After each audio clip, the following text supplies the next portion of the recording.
Debates do Povo. Oferecimento Recanto Verde Vida, residencial para idosos, 3476-9702. Debates do Povo. Olá, boa tarde, Fortaleza. Muito boa tarde a toda a região do Cariri. Boa tarde, boa noite, bom dia a todos os cearenses pelo mundo. Hoje é segunda-feira, 26 de junho, e está no ar mais um Debates do Povo. A sua companhia de segunda a sexta-feira, das 4 às 5 da tarde, líder de audiência no horário em Fortaleza pela FM 95.5 e na Rádio Povo CBN Cariri pela FM 93.5. Ao vivo ainda no YouTube do Povo Online e no Facebook o Povo Online e o Povo CBN.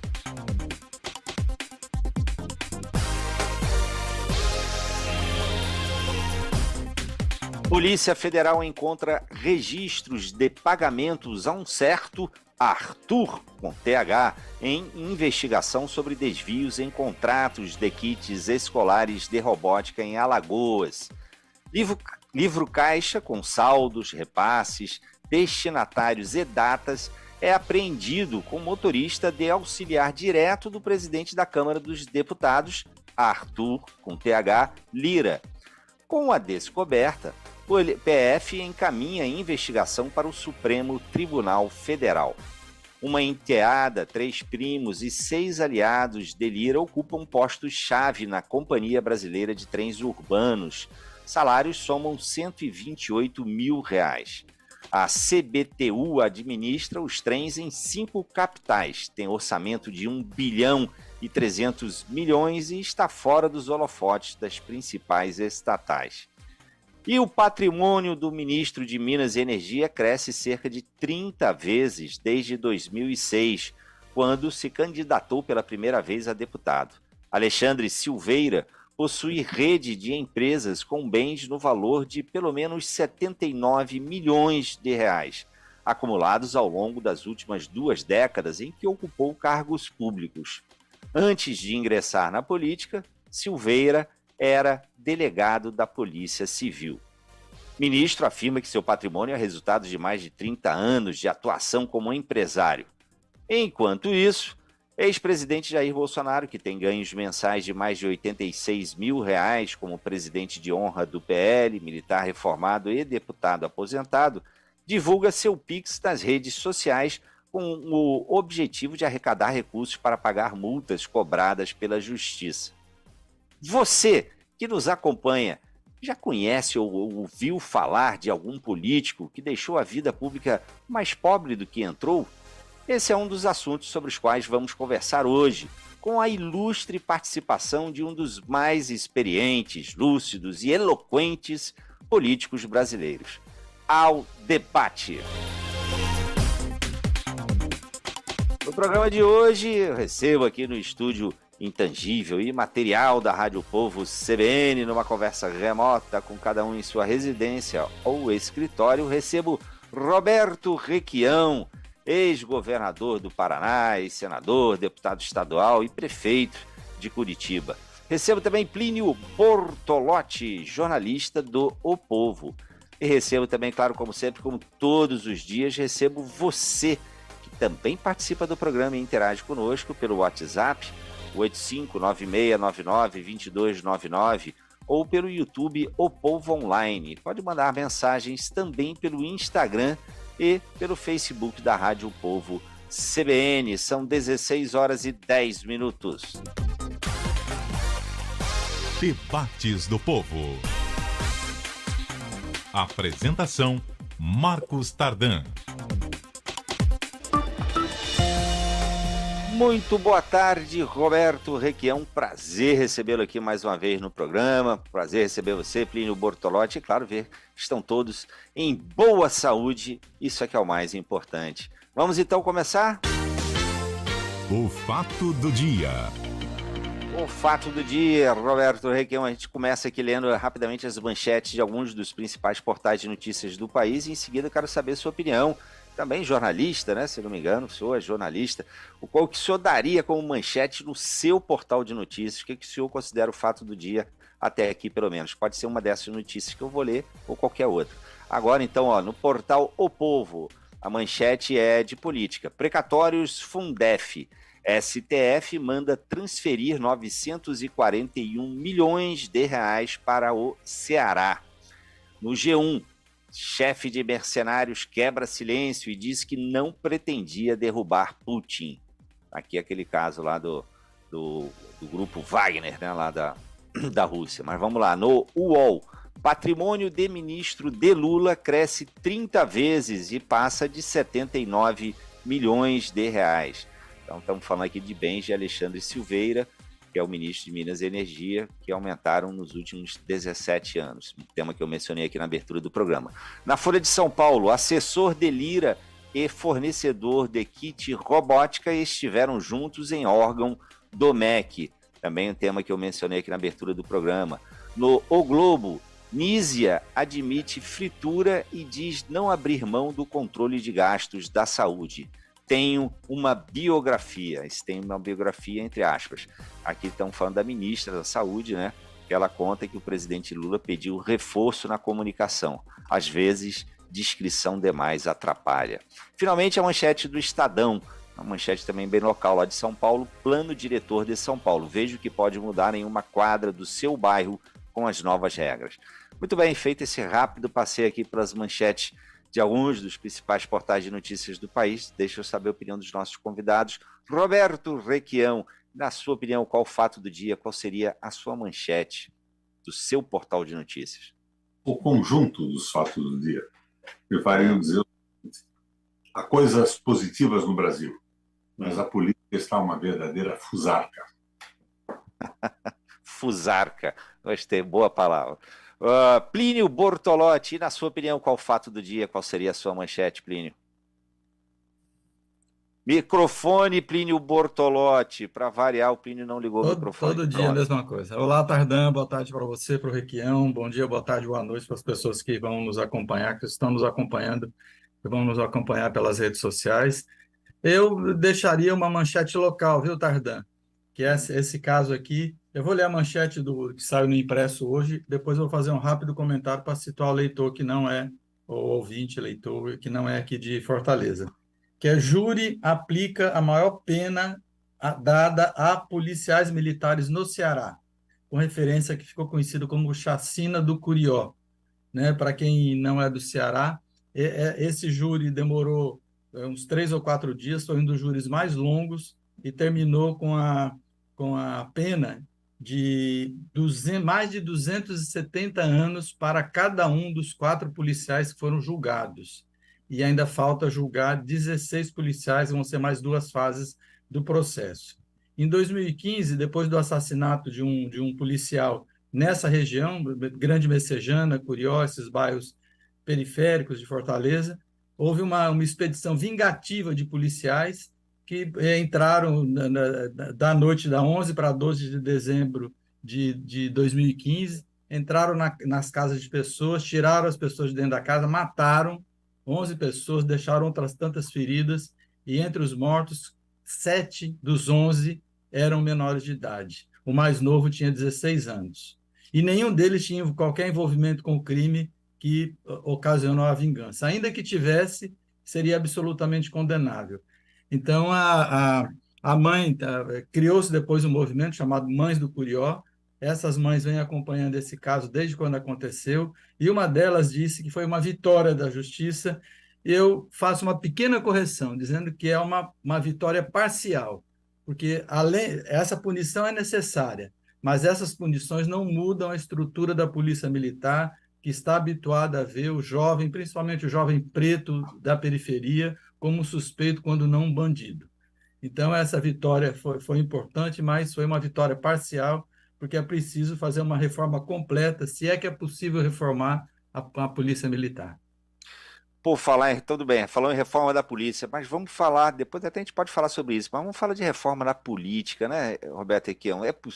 Eu mencionei aqui, Humberto Requião, bem aqueles casos aqui, duas denúncias, são denúncias, né, tem que ser devidamente investigadas, é claro, mas aí fortes suspeitas aí sobre sobre o ministro das Minas e Energia e sobre o presidente da Câmara dos Deputados. E eu fiz uma provocação ali na abertura do programa, perguntando se as pessoas que nos acompanham conhecem algum político ali que já saiu da vida pública mais pobre, digamos assim, ou menos rico, menos bem de vida do que quando entrou. Presente. O senhor é uma dessas raridades, é? Estou aqui falando com você da minha casa.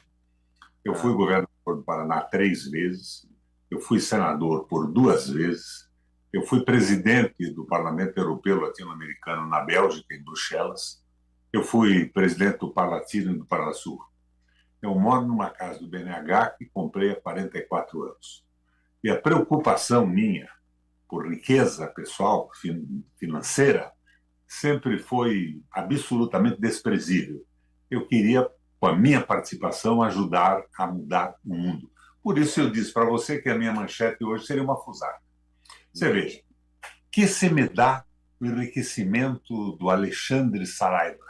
O que me preocupa é o que ele está fazendo com o seu ministério. Ele está garantindo a privatização da Eletrobras.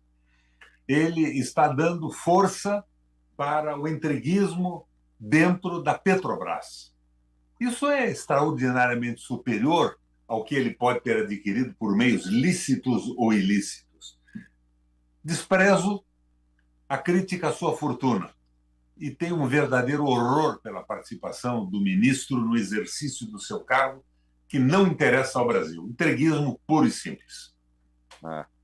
E o senhor, deixando de eu passar a palavra aqui para o Plínio, mas o senhor tem essa impressão meio um lugar comum, talvez, né? Mas essa impressão geral de que geração a geração na política parece que a gente vai tendo, os representantes vão sendo de pior qualidade. O senhor tem essa impressão ou não? Eu lembro do velho Ulisses Guimarães, quando falavam do Congresso Nacional, ele dizia: esperem para ver o próximo. Mas isso é falta do crescimento civilizatório do Brasil. Essa onda bolsonarista, essa onda direitista, nos legou o Congresso mais sofrível da história da República. É simplesmente terrível o Congresso Nacional. O Lula faz um discurso porreta, está com uma linha política internacional contra a prevalência do domínio absoluto do poder econômico no mundo, mas, ao mesmo tempo, ele não consegue se mexer com o Congresso que tem. Mas não é só isso, né, Alan?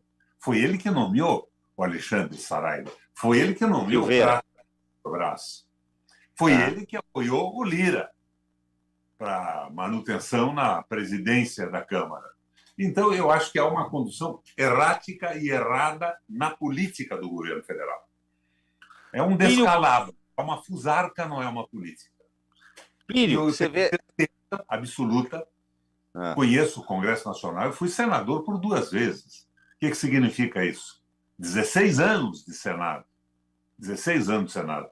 Eu não entro nessa conversa do centrão, da extrema-direita e tudo mais. É um centrão despolitizado. Mas eu raciocino na linha de um parente do Bortolotti, o Antônio Gramsci. Não há um canalha absoluto. Nós estamos sem uma proposta de governo. Como é que a gente pode falar que vamos baixar o PPI, que nos escraviza com o preço dos combustíveis, e mantemos o Prates na presidência da Petrobras e o Alexandre Saraiva no ministério? Não tem cabimento isso. Alexandre Silveira.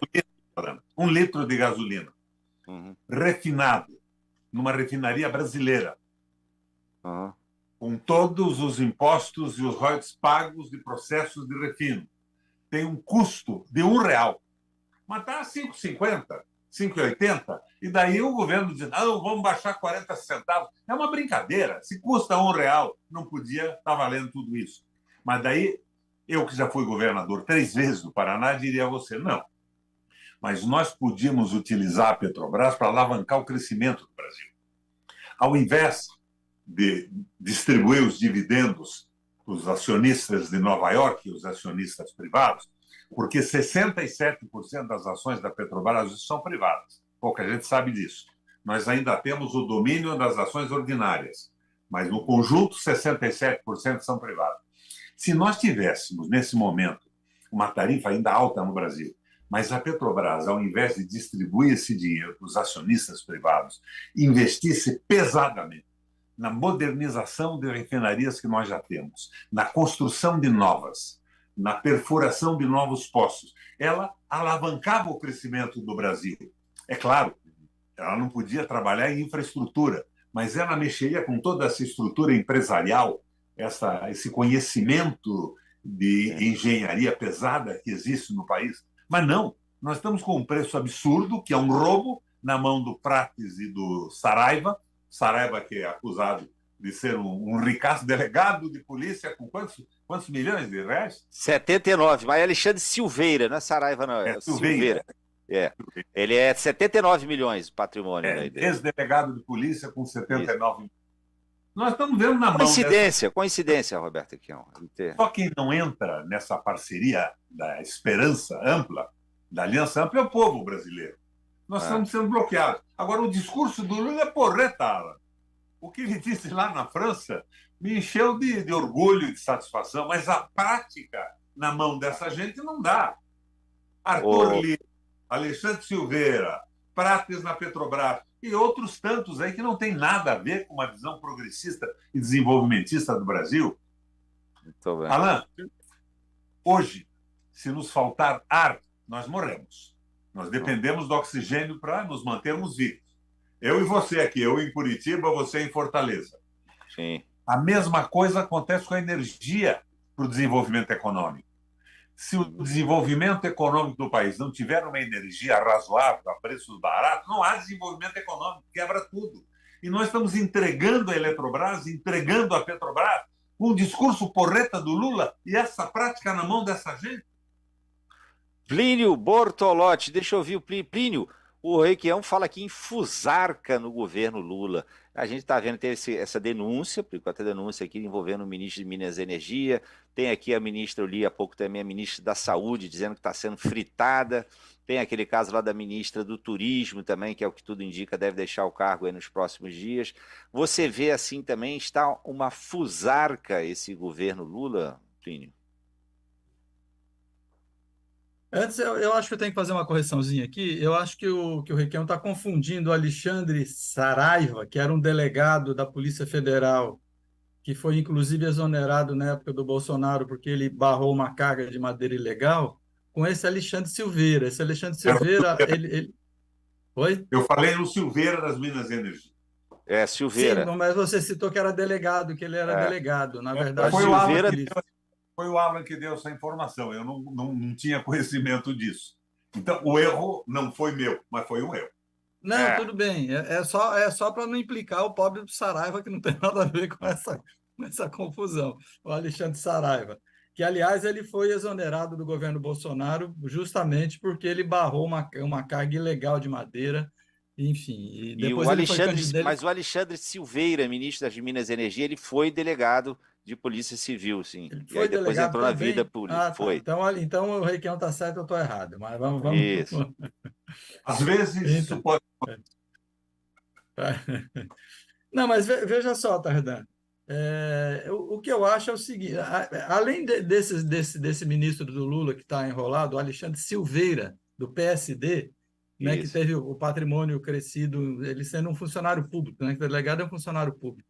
O patrimônio dele cresceu 30 vezes em 20 anos, né, que é um crescimento, digamos, exponencial. O Lula tem outros ministros enrolados, né? Tem o das comunicações, Juscelino Filho, que pegou uma emenda e asfaltou uma estrada que passava em frente a uma fazenda dele no Maranhão. Depois usou o avião da FAB para visitar um leilão de cavalo. Tem a ministra do Turismo, Daniela Carneiro, que ela é acusada, suspeita de ter envolvimento com milícias no Rio de Janeiro. Então, e você observe que são esses ministros que são colocados lá para o governo Lula tentar formar uma base estável no Congresso Nacional, né, que estão dando esses problemas. E, normalmente, esse tipo de de composição, acaba dando problema, porque, como disse o Requião, o Centrão ele é despolitizado, né? Ele vai para onde ele foi base de todos os governos, desde o Fernando Henrique Cardoso para frente. No Sarney, nem lembro se foi o caso, mas do Fernando Henrique para frente, ele foi base de todos os governos, né? Agora, eu acho que nessa legislatura tem uma questão aí, eu acho que tem uma questão um pouco diferente, viu, Requião? Que tem sim um setor que, ao mesmo tempo, está dentro do Centrão, mas tem alguns assuntos dos quais eles não abrem mão nem por emenda, principalmente na questão de comportamento, meio ambiente, demarcação de territórios indígenas, né? E esse me parece que está sendo uns problemas que, mesmo liberando emenda, quando chega em algum tema desse tipo, um segmento do União Brasil, que é uma miscelânea lá, acaba barrando ou ajudando a barrar esses projetos, e a gente viu quando foi votada a PEC lá da reorganização dos ministérios. Agora, a pergunta que eu sempre me faço quando isso acontece é o seguinte: qual é o outro meio de governar quando você elege um presidente de centro-esquerda e tem um Congresso, para ser generoso, de direita? Né? Então, esse é um dilema que eu acho que todo governante passa, seja ele, dependendo da situação, o chefe do executivo brasileiro, ou chefe de executivo no Estado ou numa prefeitura. Roberto Requião, como é a sua interlocução com o governo Lula? Se é que tem. Não. Não Depois da minha participação na eleição aqui no Paraná, eu fui candidato a governador, eu saí do PMDB, que já tinha virado um balcão de negócio, entrei no PT para ajudar o Lula e derrotar o Bolsonaro. Uma eleição dificílima. E aqui no Paraná, eu acho que desenvolveram uma tática que era a seguinte: fizeram um acordo com o Rato, com o governador, que não agrediriam o governador, o Rato, e o Rato não agrediria pesadamente o Lula também. Então, eu fiquei meio marginalizado nesse processo. E quando terminou a eleição, nunca mais falaram comigo. Eu estou absolutamente isolado do PT, que é o meu partido. Mas eu quero te dizer o seguinte, respondendo ao Bortolotti também. Eu fui governador 3 vezes no Paraná, e todo mundo diz, é um estado da direita brasileira. Eu sou um cara de esquerda. Eu sou geneticamente de esquerda. O meu pai, os meus avós, os meus antepassados. O meu bisavô foi o chefe militar do Frei Caneca na Confederação do Equador. O meu bisavô fundou o primeiro Partido Socialista do Brasil. E eu, daí me pergunto, você é um comunista, é um marxista? Eu sou marxólogo. Estudei profundamente a economia, as teses do Marx, que viabilizam que a gente entenda a correlação de forças no mundo hoje. E se nós não entendermos as teses do Marx e do Engels, não vamos entender nada. Agora, não significa que seja uma cartilha para ser seguida como um fundamentalista segue a Bíblia. Mas eu fiz um governo sem uma concessão, porque eu tinha programa. Eu nunca liberei uma emenda de um deputado, mas fui governador 3 vezes no Paraná, que diz que é o estado da direita. Como é que eu ganhei 3 eleições? Como é que eu mudou o Paraná ou mudou o senhor? Hã? Mudou? Não mudou. O que mudou foi o esquema de informação. Eu dizia o que ia fazer. Por exemplo, ia fazer 1000 escolas. Fazia um programa técnico de onde é que as escolas tinham que ficar, chamava os deputados, pedia para votarem, e votando eles podiam sair para o interior e dizer: nós estamos trazendo essas escolas porque nós autorizamos o governo a fazê-las. Mas eu não deixava acontecer a fisiologia de botar uma escola para um cara ter 30 votos num lugar onde não tinha aluno, não tinha condição. Então, eu acho que falta para o nosso governo uma proposta de Brasil. E eu não acho que o Congresso seja só de canalhas. Como eu disse, Bortolotti, eu sou granciano nisso. As pessoas não se acreditam ser canalhas. Mas quando não tem uma proposta, quando você diz que é nacionalista, quando você diz que quer baixar o juro e que vai nacionalizar o preço dos petróleos, mas nomeia o Prates e o tal do Alexandre na Minas Energia, quem é que vai acreditar em você? Está faltando a proposta. Se o Lula colocar uma proposta clara, sem exageros extremistas pela esquerda, sem a covardia da acessão absoluta para a direita financeira, ele consegue apoio no Congresso Nacional, como eu consegui em 3 governos aqui na Assembleia do Paraná. Sem os exageros, sem estrepulias temerárias.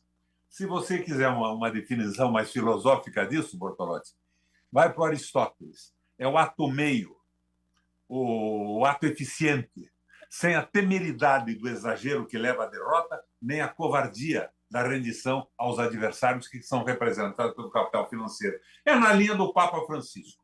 Cara porreta esse Papa hoje. Muito bem, tá ótimo. O papo está porreta também, como diria aqui o Roberto Requião, mas a gente está falando até de fusarca, mas vamos aqui, eu preciso chamar um rápido intervalo aqui, lembrando que intervalo é só na transmissão da rádio. A gente continua a conversa sem intervalo pelas redes sociais e retornamos daqui a pouquinho para aqui para a transmissão da rádio. São 16 horas e 31 minutos. Até já. Ao que tudo indica, o governo Lula vai fazer alguma mudança aí nos ministérios, né, nos próximos... algumas mudanças, possivelmente do turismo já é dado quase como certo, e talvez mais algumas outras. O que o senhor apostaria, Roberto Requião e também Plínio Bortolotti, que vocês acham que deve ter mudanças aí no governo Lula, pela análise de vocês? Tem que mudar fundamentalmente a relação. Tem um projeto. Tem que ter um projeto do governo e mudar a relação do Executivo com o Congresso Nacional. Tem que ter proposta. Você veja, aqui no Paraná, aqui a peça dourada é Itaipu, uma maravilha, né? Uma grande usina hidrelétrica movida à água dos nossos rios. Puseram lá o Enio Verdi como presidente. Bom sujeito, viu? Foi meu secretário de planejamento dos meus governos. Mas sabe para quem eles entregaram a diretoria financeira? Para um sujeito indicado pelo governador do Paraná e pelo Kassab do PSD. O sujeito que fez todos os absurdos no governo anterior, desviando o dinheiro da usina para obras públicas do Estado, sem licitação, sem fiscalização, porque a Itaipu está fora da fiscalização dos tribunais de contas, ela é uma binacional, ela não pode ser fiscalizada. Deixaram o mesmo cara nomeado pelo Bolsonaro na diretoria de finanças. Não é uma zona isso? Eu prefiro chamar de fusarca, porque zona é mais pesada em alguns entendimentos. O Plínio, eu perguntei se o Plínio se ele está achando uma fusarca, mas ele não respondeu, não. Ele fez críticas ali, mas não, nem zona, nem fusarca, né, Plínio? Agora abre o seu microfone, por favor, Plínio, senão a gente não vai te ouvir. Eu não classificaria dessa maneira. É óbvio que tem críticas a fazer ao governo Lula, inclusive no plano internacional, né? Ele deu vários escorregões aí, se é que se pode chamar de escorregão ou coisa pior, né? Com relação à Ucrânia e com relação à Venezuela e Nicarágua. Não pelo fato do país, do Brasil, ter relações diplomáticas com esses países. Vai voltar, Tarzan? Tá, vamos lá, vamos sim. Essa música quer dizer que a gente tá voltando para a transmissão da rádio. Deixa eu fazer a apresentação, te dou a palavra aí. Debates do Povo.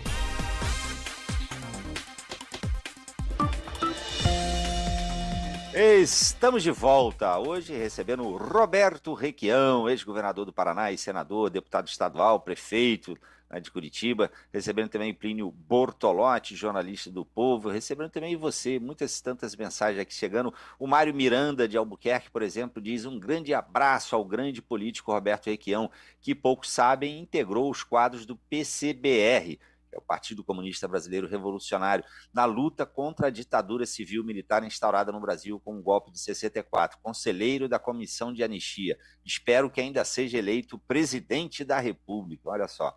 O Abílio Elias, que diz que o governo está uma fusarca mesmo, e por falar em fusarca, o Plínio Bortolotti, eu tinha perguntado para ele aí de novo sobre essa questão da fusarca no governo Lula, e ele está dizendo que não usaria essa expressão, né? Embora tenha críticas aí, não é isso, Plínio? Que você estava desenvolvendo o raciocínio? Sim, as críticas que eu estava fazendo, que fazem ao governo, que eu acho procedentes. Nas relações internacionais, essa questão, o governo recuou agora, né, dessa questão de culpar igualmente a Ucrânia e a Rússia pela guerra, e sugerir, inclusive, que a Ucrânia devia abrir mão de territórios ocupados, e essa questão com relação a Nicarágua e Venezuela. Não faça crítica da relação diplomática, econômica, que um governo tem que ter com o outro, independente da ideologia professada, mas ao fato de o Lula não reconhecer que esses países, bom, enfim, tem problemas, né? A Nicarágua virou uma ditadura muito parecida com o que é, ou talvez pior do que era com Somoza, né? Nós não podemos dizer que existe uma democracia na Venezuela.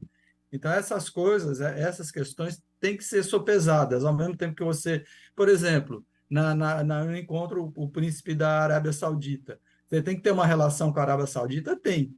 Né? Agora, você vai num jantar isolado, a convite, eu creio que não deve ir. Né? Agora, a relação entre países tem que ser mantida. Né? Isso eu não tenho dúvida, porque você não pode, sendo presidente de um país, escolher com quais países do mundo você vai se relacionar e buscando somente aqueles que são próximos ideologicamente de você, que obviamente você vai ficar isolado. Nenhum país do mundo faz isso. Nem os Estados Unidos, com todo o poder que ele tem, faz isso. Né?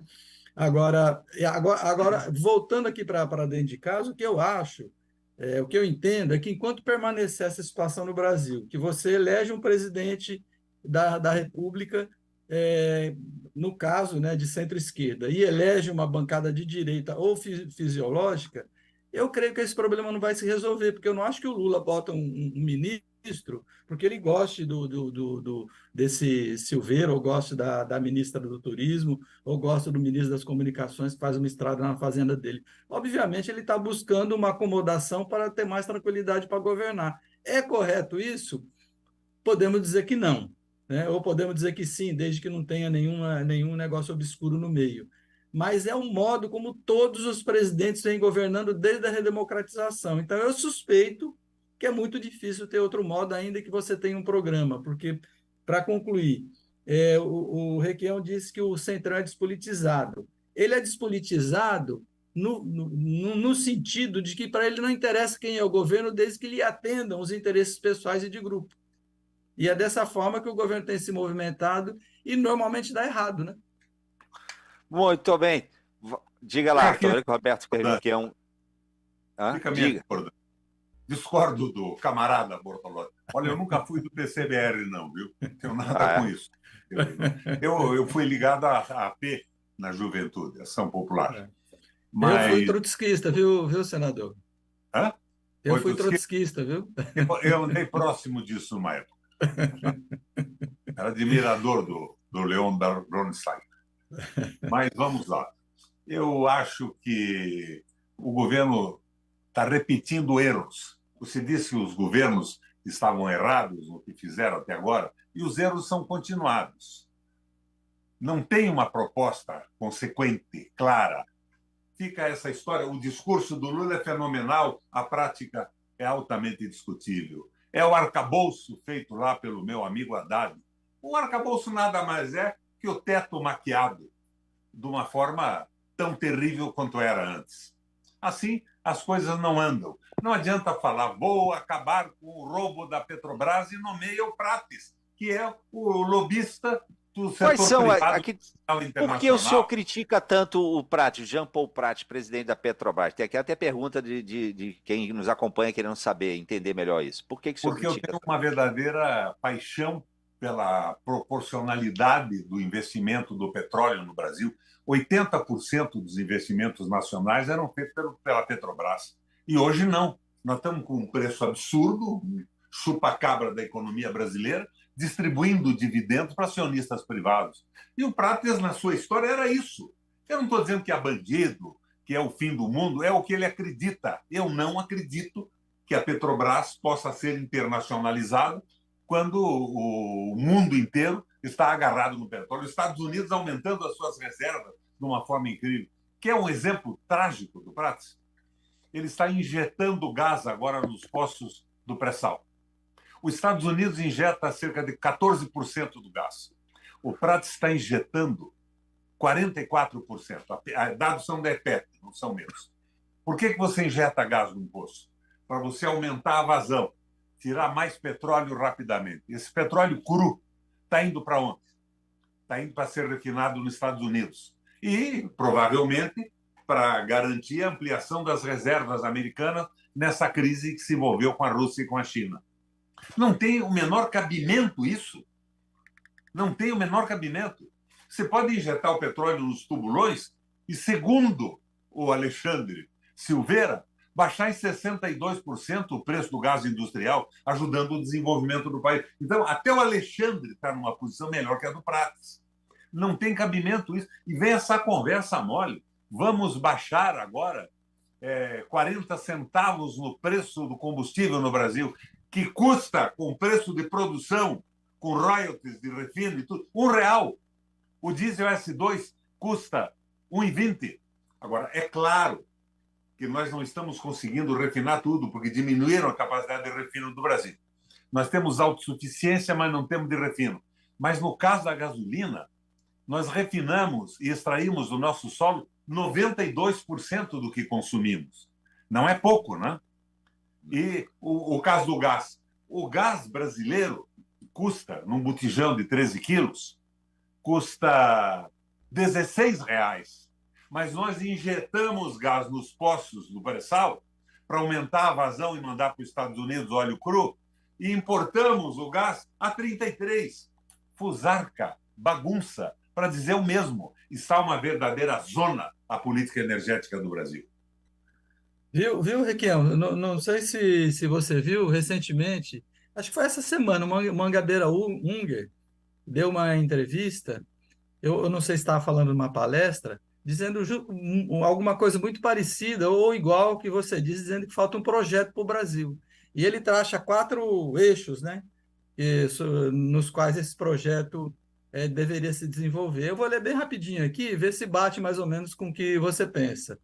Seria o seguinte: seria um desenvolvimento pautado por uma escalada de produtividade includente da economia do conhecimento. Ele só não diz como fazer, né? Ele diz o que precisa ser feito.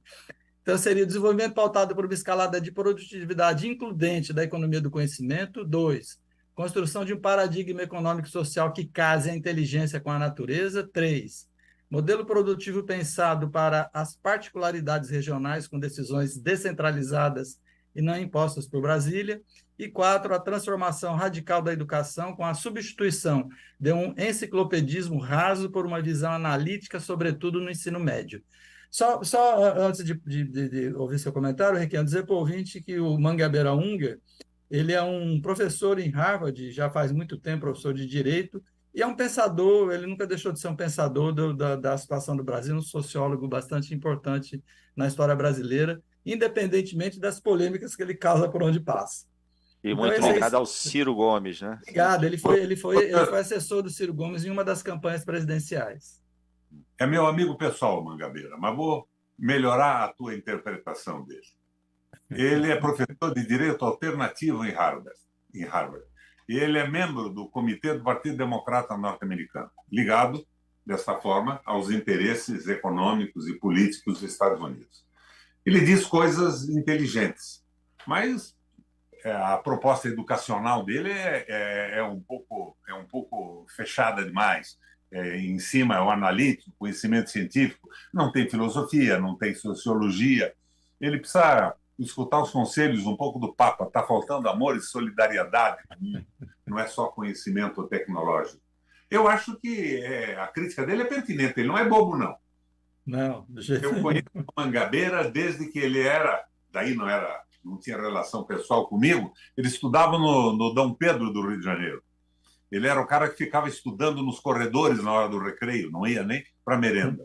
Mas ele tem colaboração interessante, mas a visão dele, a ligação ao Partido Democrata Norte-Americano, me deixa sempre com o pé atrás. É como o Ciro. O Ciro tem feito críticas interessantíssimas ao nosso governo. Nosso, que eu sou do PT, sou filiado ao PT do Paraná hoje. Mas ele não explica como ele vai realizar as coisas.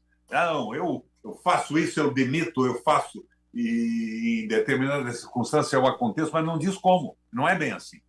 Mas que nós precisamos de uma proposta para o Brasil, precisamos. Por exemplo, o Haddad é um cara sério. É impossível você acreditar que o Haddad tenha uma participação de vantagem pessoal em qualquer coisa. Mas a política dele é igual a do Marcos Lisboa, do INSPER, do instituto onde ele dava aula, quando deixou de dar aula na USP. Você lembra do Marcos Lisboa?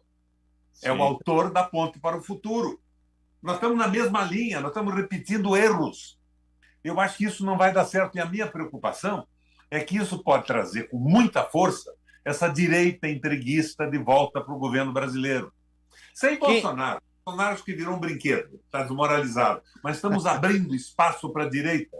Não pode. E quem seria essa direita? Quero saber a sua análise aqui, se é o governador de São Paulo, Tarcísio de Freitas, quem está herdando esses eleitores aí do Bolsonaro. Mas, Requião, para o senhor responder, mas eu vou chamar rapidamente mais um rápido intervalo aqui na transmissão da rádio. A gente continua a conversa pelas redes sociais e a gente retorna daqui a pouquinho, tá bom? Vamos lá, são 16 horas e 45 minutos, até já. É o governador de São Paulo, Tarcísio de Freitas, o herdeiro dessa direita a qual o senhor estava se referindo? Pelo menos ele quer ser. Ele quer. Mas não sei quem será, eu não tenho essa bola de cristal. Eu vejo no conjunto. Nós estamos indo para um fracasso econômico no governo Lula. E eu faço a crítica, Bortolotti, para tentar influir na alteração dessas linhas, que são linhas suicidas de condução da economia. Não vejo a possibilidade. Eu tenho alguma experiência de política e de economia no Brasil e no mundo. Eu fui presidente do Parlamento Europeu Latino-Americano em Bruxelas. Eu fui presidente do Parlatino, do Parlasul. Eu fui governador do Paraná por 3 vezes. Erro em cima de erro, repetição da mesma coisa. Ao invés de uma proposta, é a compra. E quando você começa a distribuir emendas, você perde a tua base de apoio. O que as últimas pesquisas me mostraram? Onde é que o Lula está perdendo apoio? Na sua base ideológica.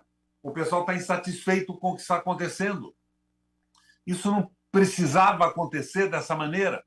Tem que haver uma alteração nesse relacionamento e um projeto com clareza, sem ambições fantásticas pela esquerda, mas sem a covardia da aliança absurda com a direita. Como é que você pode falar em recuperação do Brasil com a Petrobras na mão do capital estrangeiro, mandando óleo para os Estados Unidos, desativando refinaria? E o tal almoço do Lula com o árabe lá em Paris, que se me dá com quem almoça o Lula? A minha preocupação é que quando o Lula foi lá para Dubai, para aquela região, ele fez a confirmação, junto com o Rui, que é o ministro da Casa Civil, da entrega da usina de petróleo da Bahia. O almoço, ele pode almoçar com quem quiser, ele não podia confirmar a entrega da usina de petróleo. Você percebe? Nós estamos brincando com filigranas, a essência é a mais importante. Nós estamos repetindo os mesmos erros que o Fernando Henrique repetiu, que o Collor repetiu, e nós estamos fazendo o jogo do liberalismo econômico. É um erro absurdo isso. Absurdo, completamente absurdo. E o Ministério é fraco. Claro que tem algumas pessoas interessantes, mas o conjunto é ruim, é fusarca. Não é possível... O senhor é do PT mesmo, não é isso, Abel? PT, o senhor é do partido do presidente. Temos e o cara da Petrobras. Agora, quem é que nomeou o novo Conselho de Administração da Petrobras? Foi você, Alan? Foi o Bortolotti? Não, foi o Lula que nomeou. Olha quem ele nomeou. Olha a defasagem entre o discurso e a prática da nomeação do Conselho de Administração. Bom. Diga, Plínio, você estava falando alguma coisa, Plínio? Não, tem um outro político que foi bastante importante no PT e hoje aparentemente está um pouco marginalizado, que é o Tarso Genro, né, que também foi governador do Rio Grande do Sul e ministro. Peraí que eu te dou a palavra. O senhor tem interlocução com ele? Com o Tarso Genro? Peraí que eu vou dar a palavra. Debates do Povo. Algum tempo conversa.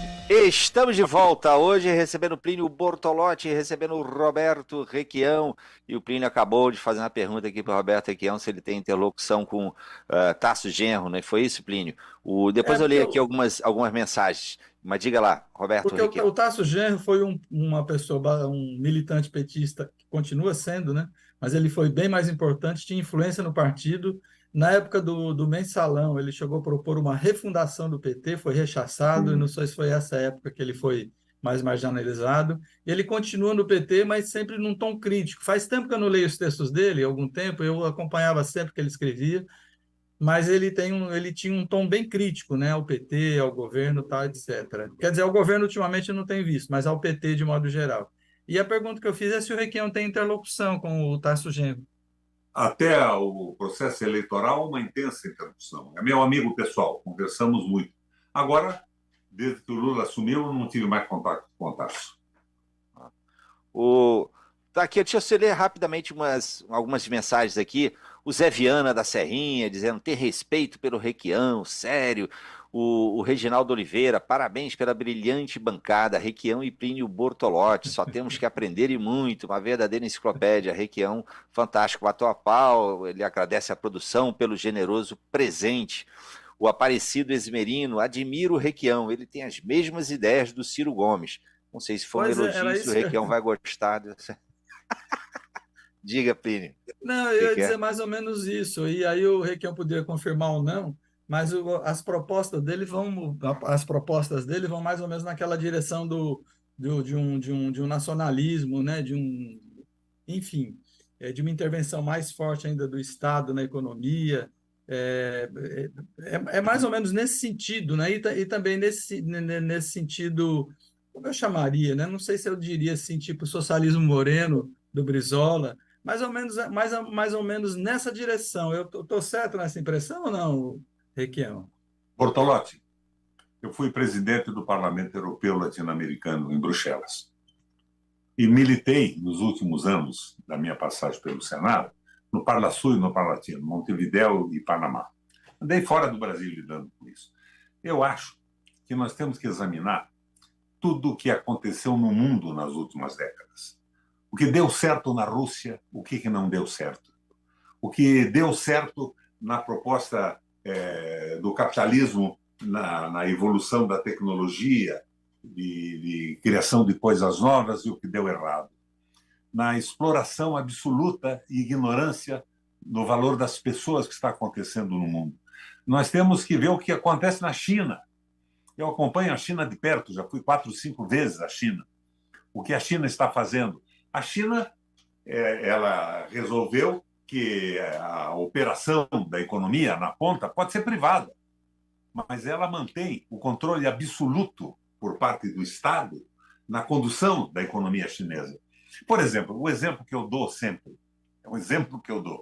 da energia solar. Eles colocaram empresas estatais se aprofundando na tecnologia dos painéis e dos transformadores. Conseguiram assimilar o que havia de mais moderno no mundo e inventaram coisas, acrescentaram ideias e colocaram isso à venda pelo preço mais baixo possível. Mas na ponta eles não querem saber quem é que está operando. Pode ser um grupo privado chinês, pode ser uma associação de chineses, um sindicato, uma cooperativa, uma prefeitura. Eles fizeram, desta forma, uma privatização da energia solar fantástica, mas evitaram o monopólio dos painéis, dos transformadores, evitaram a exploração através do monopólio que seria um chupa-cabra na economia chinesa. Você veja, por exemplo, a França agora estatizou o seu sistema energético inteiro, a Alemanha também, Londres está estatizando o sistema de água e esgoto, Paris também. Nós estamos fazendo o contrário, absolutamente o contrário.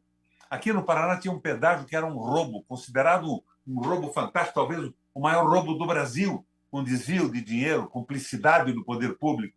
De repente, o Lula vem, se associa ao rato para fazer o mesmo pedágio. Por quê?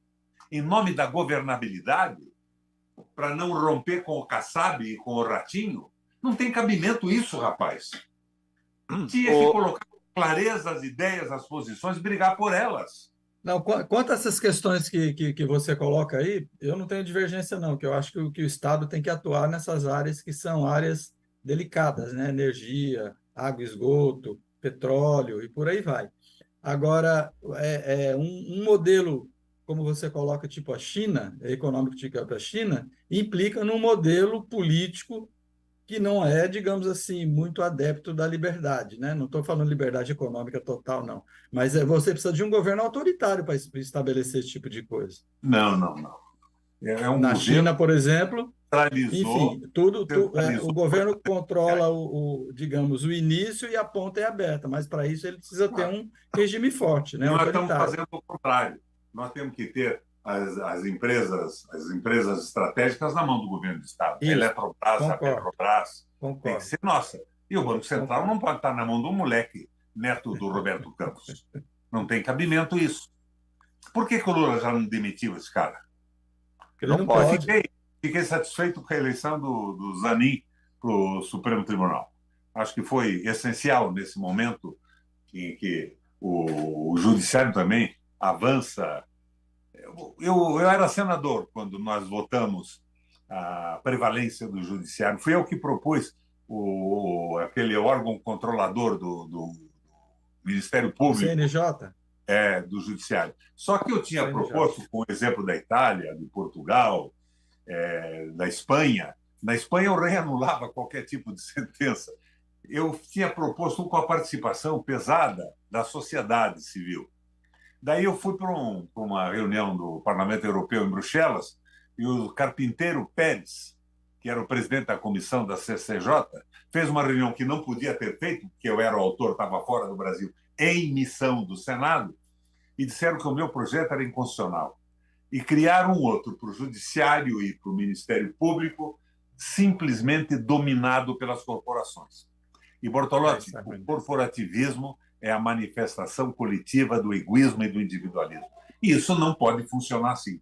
Agora, as concessões todas que nós fizemos ao Judiciário e ao Ministério Público, o meu gabinete, no meu primeiro mandato, era daquela procuradora que acabou presidente do Supremo Tribunal Federal. Nós trabalhamos juntos. Nós queríamos diminuir o poder das Forças Armadas e demos um poder muito grande ao Ministério Público e ao Judiciário que, infelizmente, eles não estavam preparados para ter. Está uma bagunça aí, está uma fusarca. Muito bem. Plínio Bortolotti, vamos aqui na reta, tem 1 minuto de fala para cada um. Estou impressionado com as críticas. Depois do Roberto Requião, não sei por que ele estranha o PT não querer ouvi-lo muito, né? Com essa quantidade de crítica que ele faz ao PT, à economia do país. Eu faço a crítica. A base do PT, a minha visão do PT é outra. O PT é o único partido do Brasil hoje, de verdade. Agora, tem uma cúpula meio perdida. Aquela fundação de estudos lá, Fundação Perseu Obama, não era esse o nome dela? Abramo. Perseu Abramo. Não, Obama, na verdade, de fato, é Perseu Obama. É um verdadeiro horror. Plínio Bortolotti. A ironia me escapou aqui. A mim também. As ideias econômicas derivadas do Marcos Lisboa. Tenha dó. O autor da Ponte para o Futuro, que o Temer empurrou para o Brasil. Plínio, 30 segundos para suas considerações finais. Eu vou falar bem rapidinho. Outra coisa que o PT perdeu pelo caminho, e nesse período acho que o Requião talvez não fizesse parte ainda do PT, era uma efervescência, uma discussão política muito rica, né? Hoje está bem mais hierarquizado o partido. É isso aí, Tardan. Podemos passar para o Requião. Requião, as suas considerações finais, o que a gente não falou ainda que precisa ser dito. Roberto Requião, ex-senador, governador, deputado, prefeito, diga lá. Nós temos que apoiar o Lula. A política externa dele, da multipolaridade do mundo, é corretíssima. Eu acho brilhante. É o Celso Amorim ajudando nisso. Foi um baita do ministro de Relações Exteriores. E a crítica tem que ser feita, porque senão amanhã nós não vamos poder reclamar do fracasso eleitoral, do fracasso econômico, com o pretexto de que isso aconteceu porque nós calamos a boca. Eu não digo a você que eu seja dono da verdade, mas eu tenho uma trajetória pesada na política do Brasil e do mundo, e me vejo na obrigação de fazer a crítica que eu acho que tem que ser feita. Nós temos que transformar o discurso do Lula em ação. Afinal, de nada vale a fé sem a obra. E nós estamos vendo um discurso lindo e uma prática que não é satisfatória na condução das relações com o Congresso, na nomeação dos ministros e tudo mais. Eu vejo aqui no Paraná, o governo do Lula deu a diretoria financeira de Itaipu, que é maior que o estado do Paraná, para o PSD do Kassab e do Rato governador, que eram os adversários nossos ao longo do tempo. Muito bem. A cultura do Requião vai dar Bíblia a Marx, viu? Acabou de provar agora, viu? Muito bem, muito obrigado, Roberto Requião. Um prazer sempre imenso recebê-lo aqui. Muito obrigado. Muito obrigado a você, Plínio Bortolotti. Obrigado aqui ao Cleidson do Passaré, a Lúcia Miranda, José Maia, Falcão Taxista, Cleidson do Passaré, eu já falei, Abílio Elias, Ana Liene Souza, Vitor Casimiro, tanta gente, Antônio Fernandes, tanta gente mandou mensagem, eu não pude ler, agradeço demais a participação. Muito obrigado pelo prestígio da sua audiência, da sua companhia, da sua interação conosco. E não deixe de acompanhar a partir das 6 da tarde, em ponto, o Povo News no YouTube do Jornal O Povo. No programa de hoje tivemos trabalhos técnicos de Adalto Rosa, Carlos Maxwell e Kelly Alves. Produção Alan Dantas, Juliana Matos Brito e Letícia Lopes. Direção de jornalismo, Jocélio Leal. Apresentação, Marcos Tardan. Na sequência, no AM 1010, você fica com o Trem Bala, não para, não para, não para, não para. E no FM para Fortaleza e o Cariri, você fica com o repórter CBN, em seguida o ponto final. Roberto Requião, muito obrigado, Plínio. Ótima semana a todos, saúde e paz. Tchau, tchau, valeu.